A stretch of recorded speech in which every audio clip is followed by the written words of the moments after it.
Cat TV is celebrating 30 years of community media. Help support Cat TV's next 30 years by becoming a member today. Your membership will help us continue covering meaningful, local content.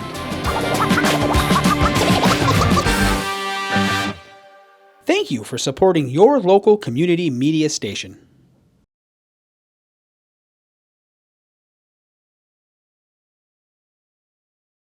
It's crazy. So It's been fun to watch on Zoom. Forum.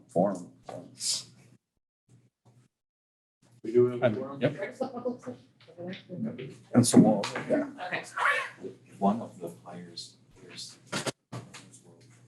popular. Runners World, you see a picture of one of the players, he would run 24 kilometers In the course of the game. in the course of the game. And it's just in pants. We do have Richard here now to record, and Cat TV is here. You can't see in this system, just remind everybody, so I can see the Cat TV and Richard is here, but they only show up there if they speak or if they turn their camera on, like Ray and Jackie have. We can see Ray and Jackie because they have their cameras on. Richard does not have his camera on, and Cat TV, we don't have a camera on too, but they are there. So are there other people online? No, there's Jonathan Phipps is here. Cat TV, Richard is here to record. That's it. Jackie. Down below it says, what does it say? It says 7. Yep, Jim's in I'm twice. on, The room. I'm twice. Okay, Yeah, the room is in and I'm in. okay. So we have a quorum, We have 8 members. Yes. so we need. In that case, it's, I'm used to looking at the clock on the back wall. Hold on. Southwest Vermont Supervisory Union Board. We'll call this meeting open at November 30th. 32. I'll read the agenda. Item 1 is public comments. Item 2, there are 2 executive sessions this evening, one for 1 VSA, section 313A1B, where action is expected, hearing a grievance. Second executive session for 1 VSA, section 313.3 for the employment or evaluation of public officer or employee. Item 3 is finance operations.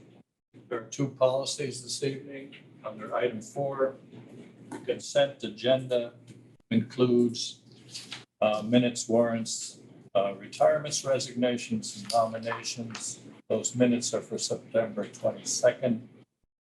Item 6 is the superintendent's report. 7, chair's report. Any other items to be brought before the board, although we take no firm action on them. And for your information, the SBSU budget status report dated November 28th and the student enrollment for October 2022 and November 2022. Is the agenda okay with those present? Yep. There are no objections. We'll move to public comments. Not seeing any hands raised from anybody who is public joining us virtually. Seeing none, we'll move to the executive session if we have a motion to do so. Okay. Motion by Scott, second by Leon. Discussion on this. I see no discussion. Those in favor signify by raising your hand or saying aye. Aye.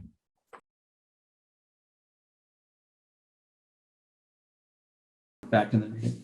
We're back in open session at 6:54 PM. Considering item 1 in the executive session, we'll take the following action. If Matt could offer us a motion. I'll make a motion that we deny grievance 1 and grievance 2 and note that the subjects contained therein should be, it's the position of the board that they should be handled through the collective bargaining agreement. I'll second it. We have a motion from Matt, second from Leon. Discussion. Seeing none, all those in favor signify by saying aye and raising hand. Aye. Aye. Opposed? Or abstentions? None, motion carries. Thank you, Matt. Finance and operations, we have a treasurer's report from October and Oh, we got to do. September and October, I'm sorry. Okay. So is there a motion to approve those? Reports, the, We have- all three, A, B, and C, you're saying, No, I'm talking about the treasurer's report okay, only. yes, okay. We have a motion, a second from Leon. Discussion. All those in favor signify by saying aye. Aye. Opposed or abstentions? Motion carries. I'm sorry. I wasn't here. Scott abstains. And the motion carries to accept the treasurer's report from September and October 2022. We have a propane bid for the SPSU. Invitation to bid went out. We had returns and a recommendation to the board to award the propane supply contract to Haskins Gas. Is there a motion? I'll make a motion to approve the propane bid to Haskins. Second, We have a motion from Matt, second from Leon. Discussion. If none, all those in favor signify by saying aye and raising. Your hand. Aye. Opposed? Abstentions? Motion carries. Haskins Gas is approved for the supply contract. And also included is the financial controls checklist for the schools. This is an annual thing submitted by Renee. If you vote to approve that, I have it here for the chair to sign. well, when you give it, I make a motion, I moved it, if you want a second, and then we have a discussion. Second. All right. Okay, Motion from Leon, second. I just had a question in there, and I looked at all those checks for the yes and the no.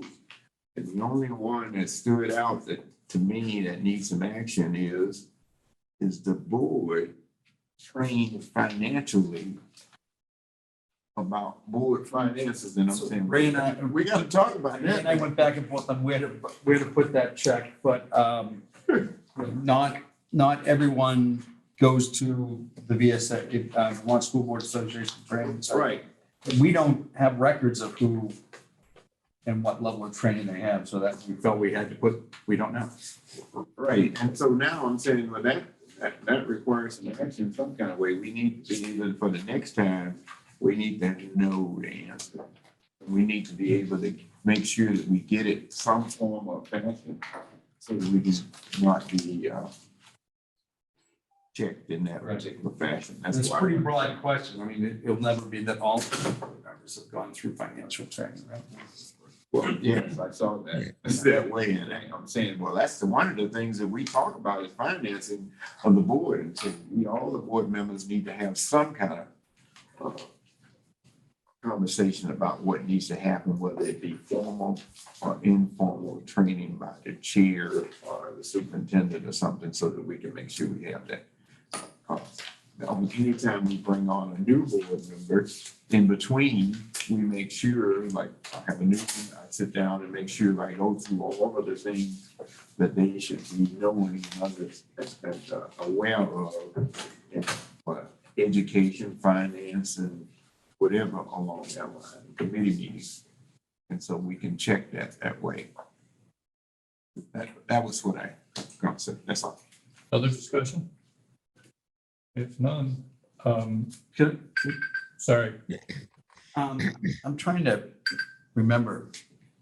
I think in the past, and we got to go back before COVID, I think we did didn't we do a budget finance night for board members? We did. Yes. Right. So I'm going to make a note that that's something, it's time to bring that back then so that we can answer that question. Well, and Renee has always been extremely To detailed. any in the individual. way- Yeah. Well, Yeah. she always sets the stage very well prior to. But we had a night that we did all. Yeah, and went through it. Explain how funding works for the state of Vermont and all Right, that kind of stuff. right. Okay. So I was gonna say not to the finance committee, I'm now Anthony said, you guys got it. We gotta do something here. We're asking for approval of this form. We have a motion and a second. All those in favor, signify by saying aye. Aye. Aye. Opposed? Abstentions? None. Motion carries. Policies, we have two this evening, 5050 and 5085. Comments there? We do. We have policy 50/50, discipline, suspension and expulsion of students. And that's up for warning. Basically what happened in this particular one in terms of the header change for update for Arlington Sandgate. Error and that we straightened that out there.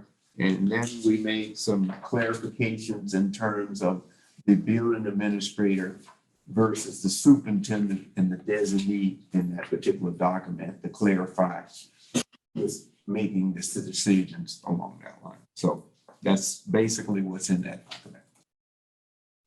Do we have a motion to warn? 5050. So moved. We have a motion and a second from Leon. This further discussion? All those in favor signify by saying aye. Aye. Aye. Opposed? No abstentions? Motion carries. 50/50 is warned. And policy 5085, search and seizure. Do we have a motion to warn? So moved. And I'll second it and I'll make a slight introduction if you don't mind. Basically what was added in here was computer/electronic devices. And that was big enough that the committee felt that we needed to spell it out that way. And the clarification of the steps involved in a short-term suspension procedure was reviewed and doctored to make sure that they were all clear. So that's basically what happened in that document. There's one other change made on essentially page 2. That was, well, I know. All files and documents maintained on such computers may be reviewed, searched, printed, copied, downloaded, or otherwise reproduced by school personnel at will and without the consent or knowledge was added of Correct. any student. Yeah. The words or knowledge. That's it. So. We have a motion and a second. Any further discussion? All those in favor signify by saying aye. Aye. Opposed or abstentions? Seeing none, motion carries. 5085 is warned. Item 5, the consent agenda includes the minutes of September 22. Yes, September 2022. Warrants, retirements, resignations, nominations. Do we have a motion to accept the consent agenda? So moved. Second. We have a motion and a second. Discussion. Yeah. Most of these nominations, all the criminal record checks are all pending. Then I just thought it was so many of them that we didn't have, these a lot of new people and a lot of local graduates from the area that are taking these jobs. And so you probably didn't have a chance because of the turnover and the folks to move to do all that for those to be back. But I just thought we'd need to mention that. I can Go ahead. answer that. It will always say pending on a new hire, as they won't go out for fingerprinting until orientation. They'll do their VCIC check, but the fingerprinting won't go out until we meet them and collect paperwork. So Break down that. VCIC, Vermont Criminal Information Center. So fingerprinting results won't be back for a number of weeks. So in the nomination form, it will virtually always say pending unless they're a current employee or from another school district. And so the second part of that question, under that category, on one of the names, there was an NA/. And I'm saying, Next to the background check. yeah, Oh, that's probably just a typo. okay, that's number, that's M, but I'm saying, Chalk that okay. up to a typo. Okay, that's number M as a No, no, slash. everyone is required. Okay. Everyone's required. All right, I'm done. And I had a question. How long has Troy Corbin been? He retired. Yes, if you bear with me. Is that someone we should send a retirement letter to, thanking for service, that kind of thing? See how fast I can get in. I can, I think I read it as retirement. yes, you are correct. It's retirement. And it is. It'll be 25 years. I'd say that's worthy. Yeah. Good stint. That's worthy. That's another item for Jackie. Jackie will get you information to help you draft that letter. Oh, I just sent you an email or a text message. I'm not the clerk. Nicole is. But you went like this, saying it was you. I thought it was Jackie. I'm the vice chair. Okay. That's right. I remember that now. It does. You need a drink. I wondered how you got to be All both right. vice chair and clerk. First was a list. List, yeah. We'll have a draft for you. Oh, sorry. I'm the clerk on the MAU board. Okay. It gets you out of work if you stay home, huh, Jackie. Okay, so that's covered. We have a motion and a second. Is there, all those in favor of approving the consent agenda, please signify by saying aye. Aye. Aye. Was that an opposition, Jackie? No, she's an No. Okay. No, that was yes. Okay, abstentions? Seeing none, motion carries, consent agenda is approved. Jim? Yeah. Okay. At this time, I'm going to start superintendent's report by introducing the Assistant Superintendent Laura Boudreau, Director of Student Support Services, Kate Abbott, and Director of Curriculum, Instruction, and Assessment, Melissa Senecal. And they're going to discuss with the board the SVSU recovery, social, emotional, and health and well-being for the fall and winter of 2022 school year. Some of you may have seen a portion of this in your local meetings, but not everyone has seen it yet. So with that, Ready. Can you let me share my screen, please? sorry, because I didn't do that. Oh, my God. Let you into the meeting. I see.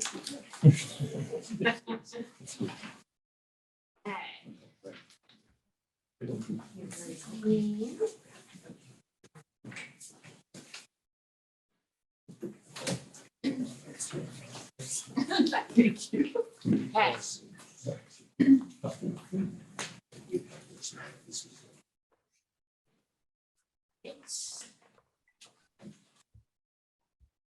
Okay, so thank you for having us. And we each year would like to give you an update about recovery, 3 pillars of recovery. A year ago, we did the first presentation about Recovery 1 through the lens of this is a district presentation. So this is an SVSU presentation. And then at each board meeting, we're doing a more targeted, specific presentation. And again, the first pillar of recovery is social, emotional health and well-being. And again, we're a year out from where we met with you and what we shared last year. So our goal is to highlight some, we're going to provide you with some, hopefully a little bit of new information and give you a snippet of some of the more intensive interventions that are available. So you will notice that there are many acronyms. This is an increase from last year, and we just want to make sure that you have access to them because as our list of interventions grow, the acronyms need to grow as well. So again, the list is highlighted here. As a reminder, you can find information about the SVSU recovery plan on the SVSU website. And there's a recovery button, and there's also a feedback form, which is checked regularly if people would like to give feedback to us. And as a reminder, social, emotional health and well-being is linked to the 5 Vermont transferable skills: clear and effective communication, creative and practical problem solving, informed and integrative thinking, responsible involved citizenship, and self-direction. So the district uses multiple measures in order to assess how we're doing with social emotional learning. One that Laura is going to share right now has to do with our homeless intake data, which is all district, all schools. So last year at this time, a little bit later, I reported out to you in December of last year.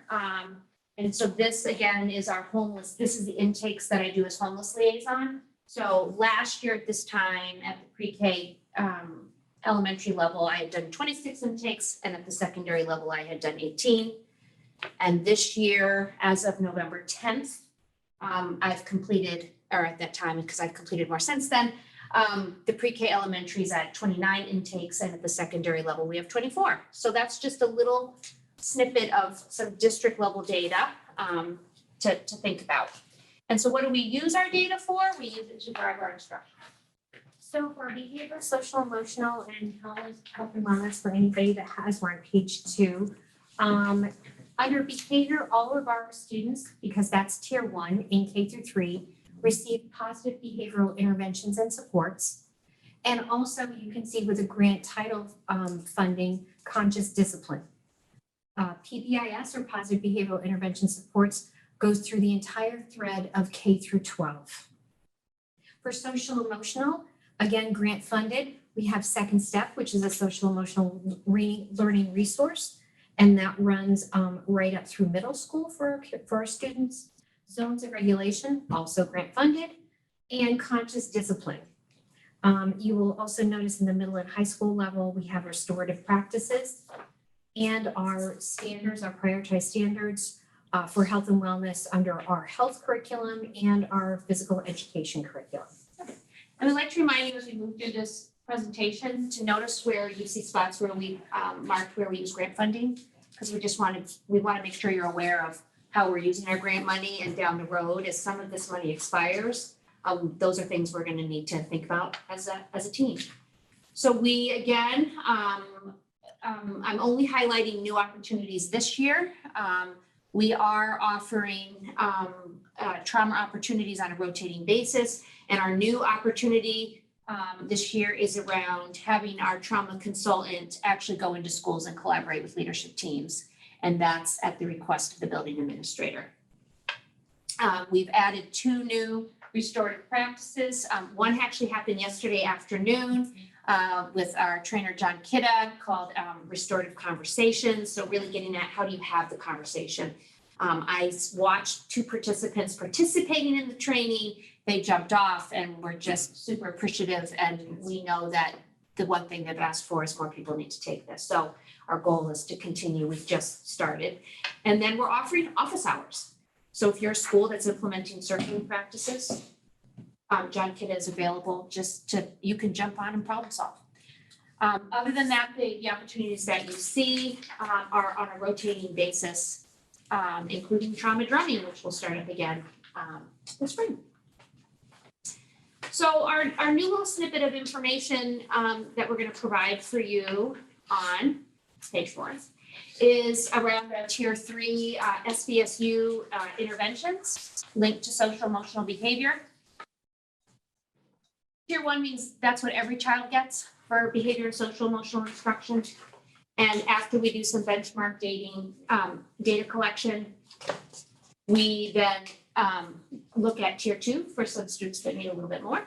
And then sometimes our data shows that we have some students that might need some individual support. And so we look at tier 3. And so some of our district-wide tier 3 interventions that are available to all of our schools are mental health services to support anxiety and depression. And you'll notice for each item on our list, we have a description that building teams can use. What's the entry criteria? How do you progress monitor to make sure it's working for a child? And then what is the exit criteria? And so again, for mental health services to support anxiety and depression, you can see that we have counselors, clinicians, nurses available. And then this is a place where we partner with United Counseling Service. And PUC is a service that they provide where they can support us in supporting a child that's experiencing some kind of dysregulation. We also offer crisis prevention intervention consultation with our district CPI trainer who can help focus on de-escalation strategies.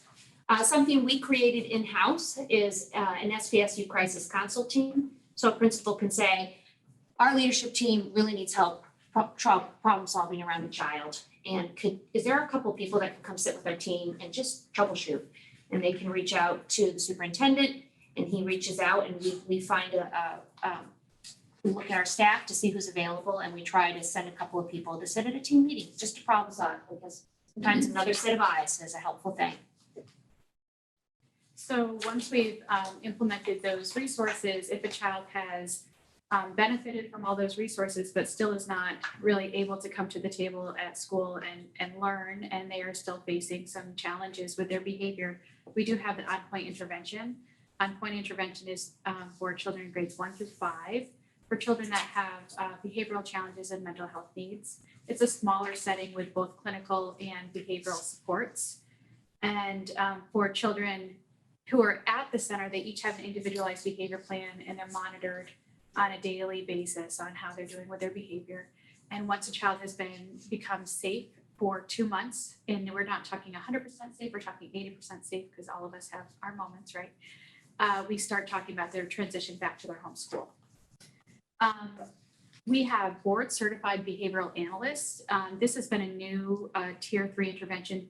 I think 3 years ago, we didn't have any. Now we have 4, and they're all booked and overbooked with wait lists. And board certified behavioral analysts are the highest tier of behavioral interventionists. They're kind of like the most skillful trained individuals to look at behavior and help us in the educational setting address children's needs, understand the function, and teach them how to do it better, as well as supporting them along their pathway to getting more regulated and better at managing themselves. Functional behavioral analysis or functional behavioral assessments are supports that our BCBAs and our behaviors can provide. These are assessment tools that are done on an individual basis for children that have had a pattern of behavior that interrupts their learning or the learning of their peers in their classrooms. And basically, it's an assessment that looks at why the child is having challenges with their behavior and what we can do about it. And then a behavioral intervention plan to teach the child how to do it is implemented and monitored until that child starts to show success. So those are all of our tier 3 interventions. Any child with an EST, a 504, or an IEP can access. Our tier 4 grid is for only students that have an IEP, and these are interventions that are only accessible through the IEP process. So the interventions on our tier 4 grid are the Ideals program, which is an intervention for children that have complex disabilities. They might need adaptive skills instruction and support in gaining independence and lifelong functional skills. And progress is monitored through their IEP goals and objectives. So this intervention is really for children that have multiple kinds of needs. They might need assistance with feeding, toileting, daily life skills, as well as functional math and reading skills, so that they can go out and be both independent and earn a living later in life. And then New England Center Children's Program is SVSU intervention. It's contracted through the New England Center, and there are partner programs that are specifically designed for children that have autism spectrum disabilities. And children in the NEC program, both children in NEC and Ideals spend time in the general education setting, as well as time in the Ideals or NEC classroom setting. And the goal is to have children really be involved with their non-disabled peers as much as possible throughout the day. And supports are faded, especially in NEC, over time, to allow that child to become more and more integrated into the general classes, as well as fading supports over time until they're independent. And then the last part of the presentation is a glance of the resources that are positioned in each building. And because it's budget season, we want to highlight where there are positions that might have been requests last year. We also want you to notice where, again, the grant funding is located. So we have Bennington Elementary and Molly Stark. And again, you can see some of the language that we talked about above, where we have BCBAs or board certified behavior analysts that are shared between buildings. You'll see behavior interventionists and nurses. Again, the first few slides are a couple of our elementary schools. And then we get into Mount Anthony Union Middle and High.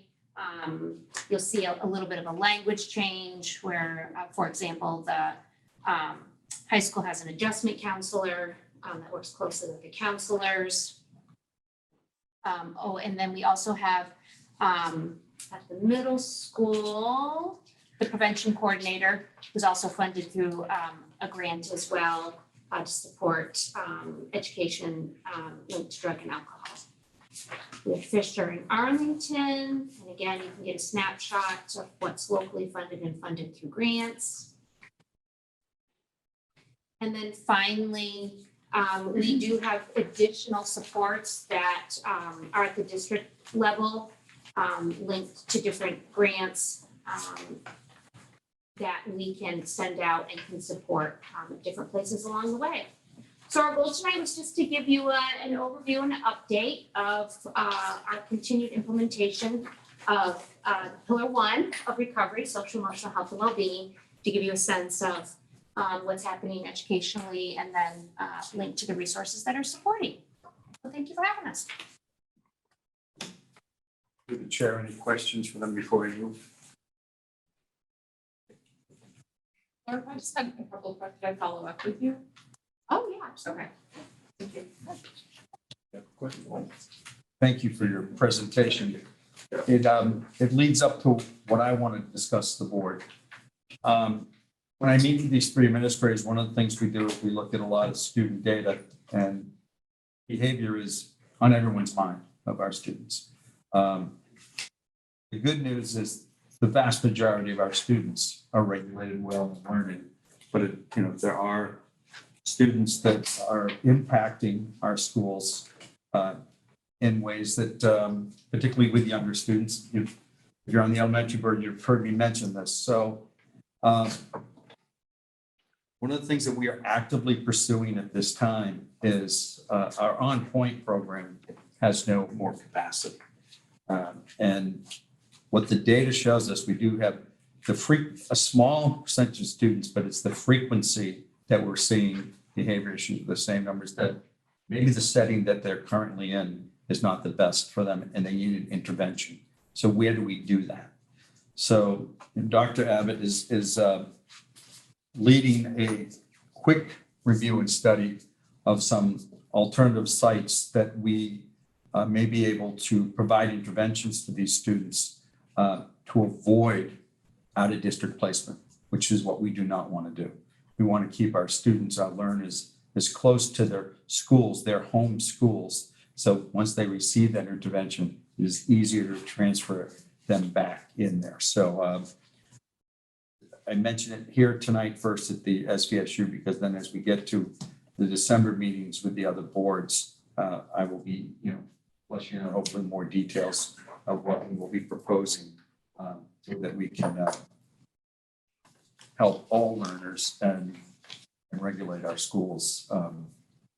There are challenges that our teachers and our staff are struggling with every day, and we have to address that. So that is something I'll be coming back to you with soon as we look at alternative sites to, I shouldn't say expand On Point, but to offer other interventions for our students. I'm not looking to open an alternative school. That's not what we want to do, but a site or multiple sites where we can staff them and probably. It seems like I'm hesitating because I don't want to open the door too early, but our 10 to 15 student capacity would probably be what we're looking at right now that we would have an immediate need for. And again, our goal is to avoid out-of-district placement recommendations. That because those out-of-district placements, not only are they costly, but that's not the reason. It's the lost time for transportation of these students. to as far down as Pittsfield, Massachusetts, and Rutland, and over to Brattleboro, and other places that, if they even have open capacity, but this is something that so many other school districts are struggling with. It's not just here. So whether build our own capacity rather than look for somebody else. Jim, can I ask how many students are in on point now? Have a number? 11, but it's not, yes. I mean, there's kids transitioning, so they're part-time at On Point and part-time in their homeschool. So we're talking about double. Okay, Yeah. thank you. I have a question too. I'm looking at the enrollment figures and the percentage of students who are being served by special education. And I noticed that 3 schools have over 40 students that are being served.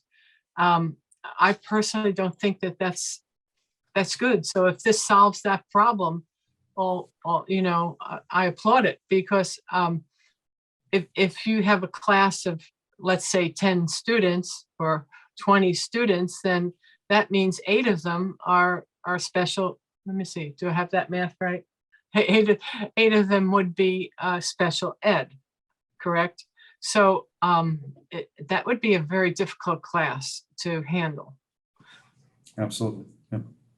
But remember, there's all degrees of students who are on IEPs, right? So we should never make that assumption that there was a correlation to behavior, in someone on an IEP. That we certainly see behavior, dysregulated students who are not on IEPs. But it went from 20, it wouldn't just be special 28%. education. It went from 28% in one school to 42. That's a very high rate. A place for 10 additional learners isn't going to take care of a 40% of our entire school. The issue, let's not confuse this. The issue is not special education students, right? It's behavior, which so that there's the data that Director of Curriculum Instruction Assessment, Melissa Senecal, tracks for us and then presents to us, indicates that an intervention size of 10 to 15 could have a significant impact on the climate in some of our schools. So it wouldn't necessarily reduce the amount of students who are on IEPs, and frankly, that's not really what the issue is. I did have maybe my question is relevant now. When you, the mental health services and support that are at a tier 3 intervention, this is not a question specifically looking for an answer today, but hypothetically, you've got kids who go through what's available through tier 1, tier 2, tier 3. How much emphasis is put specifically on mental health in the more tier 1 resources that are widely available? Yes. To try to mitigate tier 2, tier 3 needs? So the foundation is tier 1, and the goal is to, so for example, like at the elementary level, let's just say, for example, morning meeting is an amazing place, and where typically if we're doing a walkthrough, we'll see that's where that social emotional lesson there has to be direct instruction for social emotional skills. And then as the children age, you're going to see it more in an advisory format, but there has to be direct instruction. So we did a walkthrough the other day, and it was of a social emotional lesson. It was actually really cool. It was for K-1-2 children, and it was all around, how do I read my friend's face to know what they're feeling? Mm-hmm. And they had a great sign and sense game, and they acted out the feeling faces. And so that direct instruction is happening, and we're looking for that. And we just encouraged our whole administrative team to do walkthroughs at the building level, looking for that very thing, social emotional good first instruction. That is the foundation, the most important thing. So we want to make sure that we continue to invest, and which is why we highlight that because that's where it all begins. That's the foundation. Sure. And when I'm not an educator or a mental health specialist, but there's certainly lots of conversation going on within Yes. about the need for students to have the language around Yes. understanding mental health and eliminating the stigma around mental health. And I just wonder how much of that focus goes into more of a tier one resource for Yeah. everybody. So I'll give you another example. A similar experience. So we talked about zones of regulation in this packet. So zones of regulation is truly a evidence-based practice where you teach kids to identify how they're feeling, like when they walk in the door in the morning, like I'm in the yellow zone. And then the lessons that come along with that really get into the vocabulary and the language that we want to give children. So I've walked around and recently I've seen classroom teachers that have made clips. So one classroom had clips where the children could walk in the morning. It was part of their morning job to walk in and give a read, like I'm clipping here. This is where I am at this moment in time. I also saw it in the high school, at Mount Anthony High School yesterday in a classroom in a very different way because they're high school students. But so we're trying to foster these tools that we're sharing with you. And a lot of it is around vocabulary and communication and acceptance. So thank you for sharing. It's really important. Yeah, I wasn't familiar with what the zones of regulation. But your phrasing is perfect from that understanding of language. Yes. One of the reasons I wanted that to share the resources, like the staffing levels at the building, because we're in the budget season and there are going to be requests coming from principals and schools to supplement some of these resources. And to quote somebody today, that said, on some of you look at the resource list, it looks like there's an army of people that are ready to descend into school and to assist. I think our principals might tell us that army isn't big enough. And there's more resources that they need, or there needs to be training for those resources that, just because we hire somebody doesn't necessarily mean that they are all trained. And that's, you heard again in this report tonight, some of the training that's going on, but there needs to be so much more. And to get our staff to a point that they're comfortable with a lot of these interventions. Well, a lot of our teachers came in pre-COVID, and so it was challenging to educate prior to the past couple of years. Past couple of years have just amplified. It's never been an easy job. Never. And it Way just, harder. It just got more difficult. And it's going to take us a long time to get kids Yeah. back up to a place where they can. But, we're committed to getting the resources that our schools need. We're a big ship that sometimes moves slow, but as far as this need for an additional intervention side, I think that's something we have to move as a much quicker boat. The only other thing that I have for you tonight, and it kind of is going to tie into budgets. So next week I am attending the superintendents or area superintendents are having a virtual legislative meeting with our legislators, the first one. So if there's any topics that you are concerned about, feel free to email me that I could bring to the meeting. I did look and see it's not one that school board members aren't invited to this one. This one is superintendents and legislators, and we are going to schedule one with our legislators. We usually do one before the Vermont start their season. So, and that's something that you would be invited to. But if there's anything that you would like me to mention to our legislators when we meet next, it's December 12th. I would certainly appreciate anything that you would want to send me to share, because I don't have all the questions, never mind all the answers. Funding for all of these programs.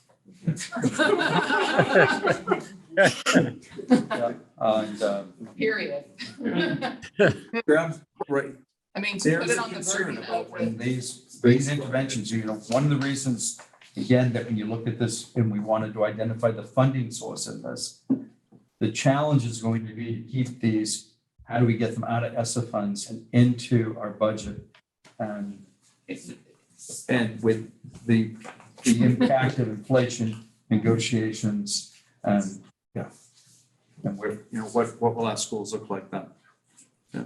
So yes. It's not like those needs are going away. The ESSER funded resources, No, I mean, it was a great they were a resource. deficiency It was a great before. program, but to think that it just is gonna time out when the money times out is, yeah.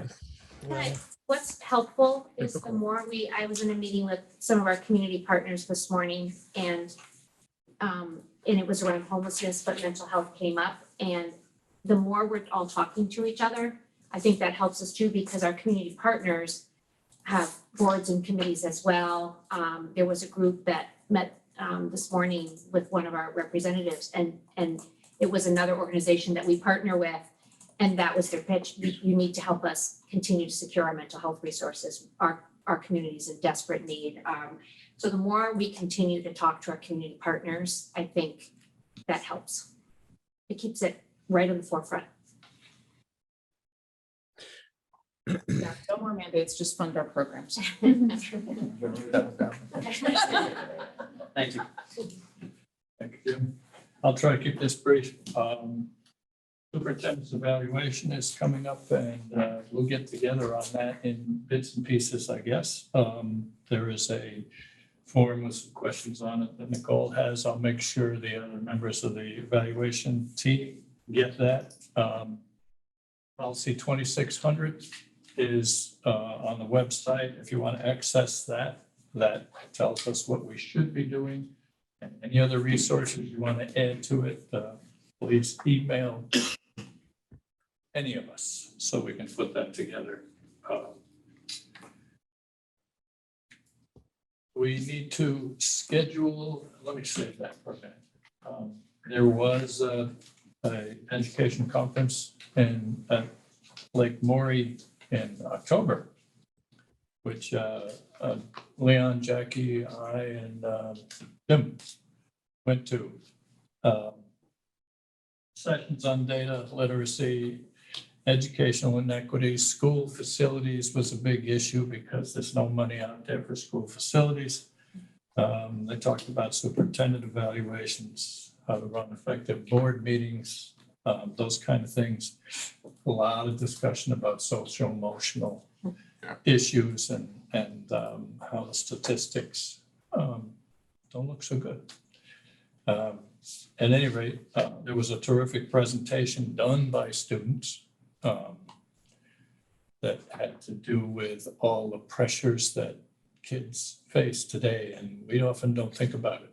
We give them all these kinds of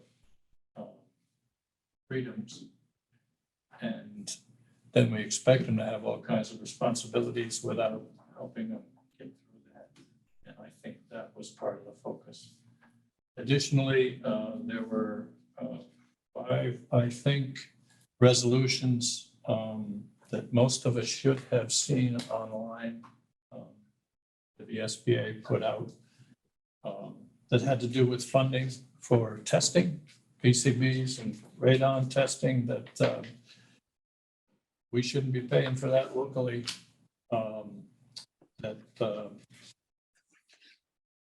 Rules, regulations, policies, etc.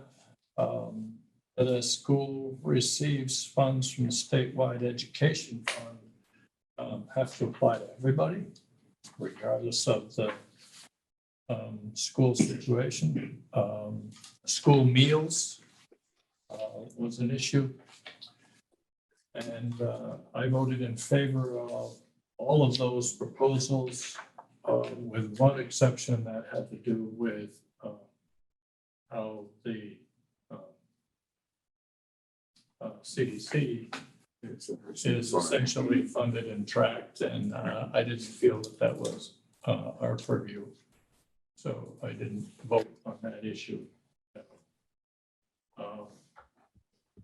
We also have to schedule the December meeting, possibly. I think it falls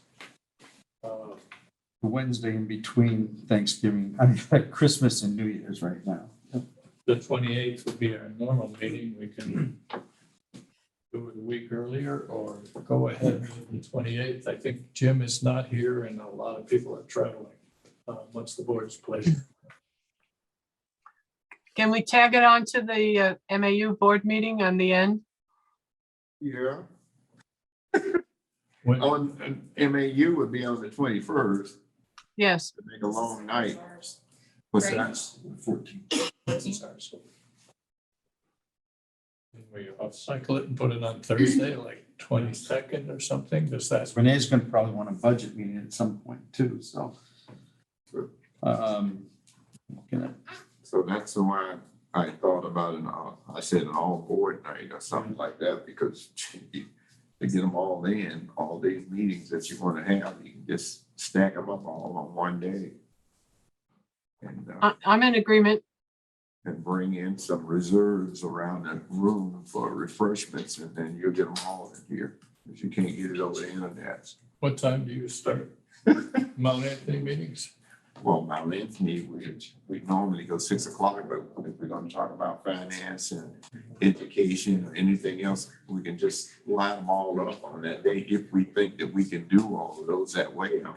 I'm in favor of doing that and starting. I don't think we need, you wouldn't want us to start before 4 o'clock, which. Well, there are still people that work. That's what I mean. And so, but we can move that out and be real efficient with all the board meetings and knowing that we're trying to get it all in on a day, we can say that hour or 45 minutes, and we need to hold ourselves to that so we can get through everything and not repeat a lot of things.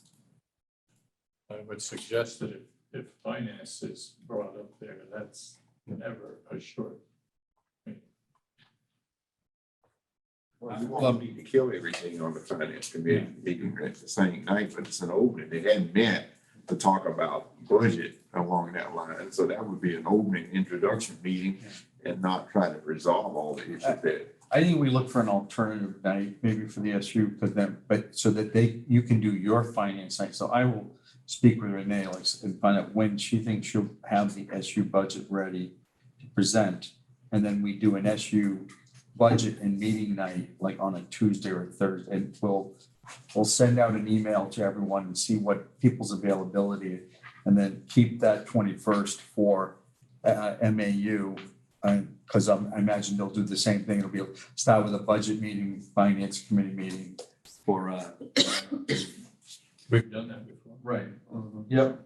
Usually the December meetings get jumbled because of budgets anyways. Practically every meeting this year is. Yeah. Yeah. So maybe that whole week, the 19th to the 22nd, we can schedule all those meetings. So we'll wait to hear. Yeah. Well, good. Nothing else going on. One other thing that in terms of the annual school board meeting, and we want to encourage everybody to attend it in terms of board meetings, board members as much as possible, and administrators as well. I spent a lot of time with other superintendents talking and at that meeting, but the presentation that they did on board, what is expected of a board member and what they should or should not be doing, and they use a character called Bob.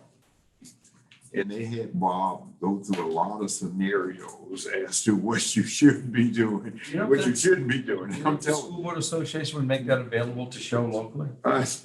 we asked that, but I think they were borrowing it from somebody else. Okay, it wasn't Along there. that line, but that was the greatest training piece of information that I ran into, because if you think you know what you're supposed to be doing, you ought to watch Bob. It was the 23rd. You guys are off on the 23rd. Yeah, so I wouldn't want to do the 22nd. So can we look at right now and I could suggest to see if Renee, what everybody's availability is to do the SU on the 20th? fine with me, but Tuesday, the 20th. Okay. Sorry. That works, Ray? That what you're saying, Yeah. yes? Yeah, So, fine.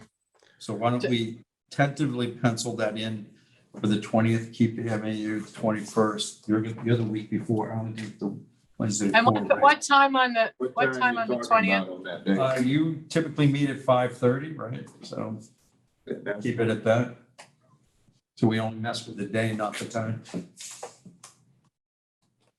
the board pleasure. I'll try to work it out. It's the anniversary day for me, so. Oops. You could bring her. Yeah.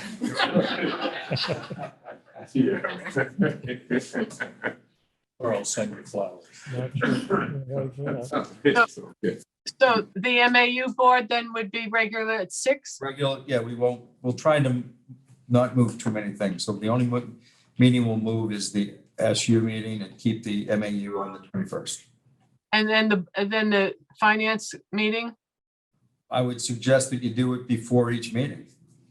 Unless Renee, Okay. I don't have Renee present. She may tell me I don't know how long she needs for the first meeting. I will remind you what I said, we have the luxury of a little extra time this year because the town meeting will be the latest that it typically is. So it's late January that we have to have budgets done. So where last year was probably the earliest. So and the auditors are here this week, so she really isn't, working with budgets too much. Though if I know her, she's probably juggling both, but she really won't stop looking down to there won't be any budget meetings scheduled for next week, because she will use next week after the auditors leave to prep for that. So that next week, whatever that date is, which I think, aligns with Arlington's meetings and things like that. So. So it seemed that because everybody is having a lot of trouble trying to meet, and that's why I said as many as we could stack on the same night, in terms of committee meetings, things to get things done, we can stretch it out. So we won't be tied up with a whole lot of days. I think when we get to January and we're into real budget, the second and third round of budget meetings, I think a stacked meeting would be certainly helpful for Renee too. So we'll look at. All right, so we're tentatively planned for the 20th, unless, I get an email tomorrow morning telling me, what were you thinking? As an FYI enclosed, but are there any other matters the board wishes to consider in future meetings? Future concerns, considerations, announcements, anything that falls under that? Being done, we need a motion to adjourn. Motion from Scott, second from Leon. All those in favor signify by saying aye. Aye. Opposed? Cat TV is celebrating 30 years of community media. Help support Cat TV's next 30 years by becoming a member today. Your membership will help us continue covering meaningful, local content.